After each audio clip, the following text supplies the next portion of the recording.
Hello, William here at the National Ninja League Finals, right before Stage 2 is set to begin.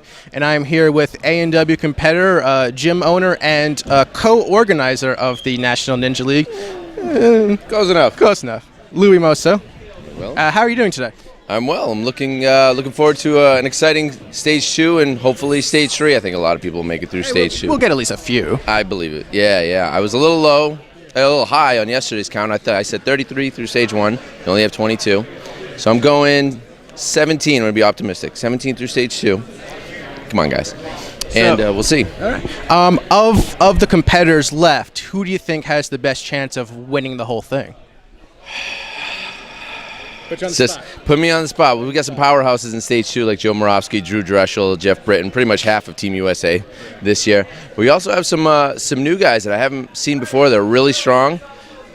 Stage 2 is really upper body heavy, so it's going to be a grip gauntlet. You're putting me on the spot. I don't know. Drew lives with me. I see him train. He's crazy. He's a little under the weather right now, so he might not be at his best. Joe Moravsky always pulls it out, and Jeff is just amazing. Right. He's a quiet, humble guy. He just walks around. Obviously, his performance speaks for itself on the show. So I'm going to have to give it to one of those three. I think we're going to see those three at the end, and maybe just somebody, a little unknown guy that I'm going to underestimate just because I don't know him. Right. Hopefully he's going to show up. Okay. Now, I was talking to Chris yesterday, and he told me that the spin bridge was brought over by you. Yes. And so did you have any hand in building that? That is my obstacle. That's one of the obstacles from GCA, the gym that I run Ninja Warrior events at. And we actually call it James McGrath's Sausage Links at GCA. I don't know if y'all might not know this, but Drew and James live with me. It was a little unknown fact that they put on the show. But we took 4 balance tanks and drilled a hole through them, put them together, and it came out to be a pretty awesome obstacle. I was surprised how well everybody did on that obstacle yesterday. It killed a lot of people at Beast Wars, our last competition. But, it's a new, exciting, innovating obstacle. It was what we tried to do. Domino Hill was also one of ours. And the mini tramp that killed a lot of girls. But it was on the show this year. So I figured we got to bring it in and get people to try it. So, yeah, Chris was kind enough to let me bring some of my obstacles, and it gave us a little bit of variety. How long would you say it took to build the spin bridge obstacle?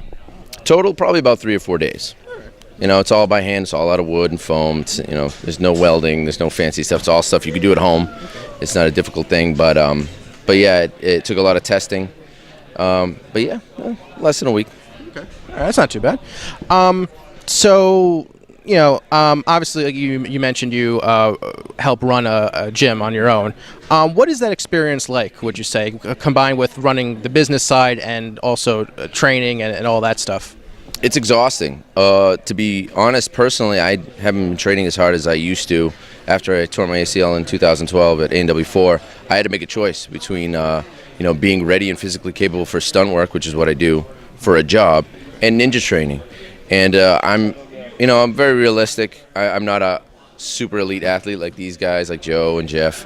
They train for this. They're people that live for this, and I like building. I like organizing events. I like being part of the ninja community, but I'm not going to win. Right. But I like building and ringing stuff. So that's what I do, and I think people appreciate that. There's a lot of people that want to do it, and there's a lot of people that want to organize events. And I think together we make the Ninja Warrior community just as awesome as it is. So. Pretty good. So for anyone who wanted to organize their own Ninja Warrior type event, what kind of advice would you give them when designing a course and holding the event as a whole? Make obstacles that are fun. I know everybody doesn't have the budget to make the obstacles they see on the show. I get that. On the flip side of that, it frustrates me to see lily pads. Like, you put something on the ground and say you got to step on it. I'm like, be a little bit more creative. I mean, there are plenty of websites. There are plenty of people you can reach out to and be like, hey, man, how'd you build this? Or, hey, when you're at a Ninja Warrior event, take pictures. Unless they tell you when you sign the waiver not to take pictures, just take pictures and figure it out yourself.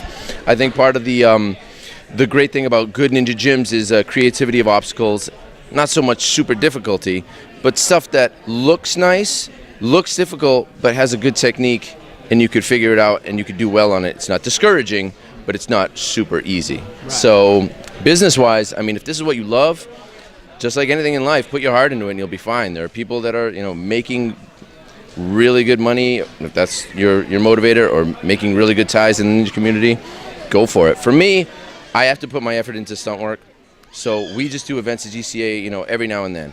Scheduling can be hard to get ninjas, but that's what really brings people out. They want to meet ninjas from the show.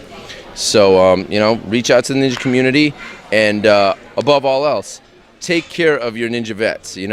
We all love to be here, but we're not all going to fly across the country for, a meal and to live at your house for a week. Pay your ninja vets. They deserve it. Yeah, I hear you.